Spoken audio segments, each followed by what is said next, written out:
When you think of New York City, you might picture glittering lights, endless parties, and the pulse of possibility. But beneath all that, sometimes, you find stories that feel almost too dark to be real. Let's rewind to September 18, 2016.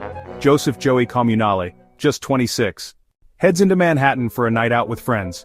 He's young, outgoing, someone you'd want at your table. But by sunrise his life would be over, and the details are chilling. That night, Joey and his friends cross paths with James Rackover, 25, living large in a luxury Upper East Side apartment.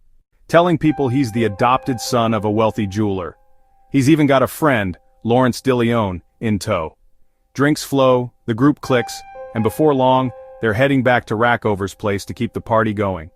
What happened inside that apartment is still debated, but one thing is clear: something went horribly, irreversibly wrong. There was a violent confrontation. Joey was stabbed and beaten. The attack was brutal, the aftermath even worse. Rackover and DeLeon panicked. Instead of calling for help, they tried to erase their crime. They dismembered Joey's body. Yeah, I know, it's the stuff of nightmares, and stuffed the remains into duffel bags. Then, under cover of darkness, they drove across state lines to Oceanport, New Jersey, and buried him in a shallow grave.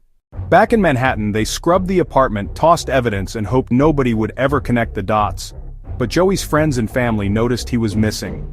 The search was on, and the clues piled up fast. Detectives followed surveillance footage, tracked cell phone records, and found bloodstains that even bleach couldn't hide. Incriminating texts and panicked statements from the suspects sealed the deal. When they dug up that shallow grave in New Jersey and found Joey's remains, the horror of what had happened finally came into focus. Rackover and DeLeon were arrested, facing murder charges and a mountain of evidence. The story that started as just another Manhattan party became a cautionary tale about trust, deception, and the darkness that can hide behind luxury. Sometimes we forget that the city's most glamorous facades can mask some of its darkest secrets. Joey Comunale's case is a reminder the truth doesn't stay buried for long. If you found this story gripping, don't forget to hit subscribe for more true crime deep dives. Stay curious, and stay safe.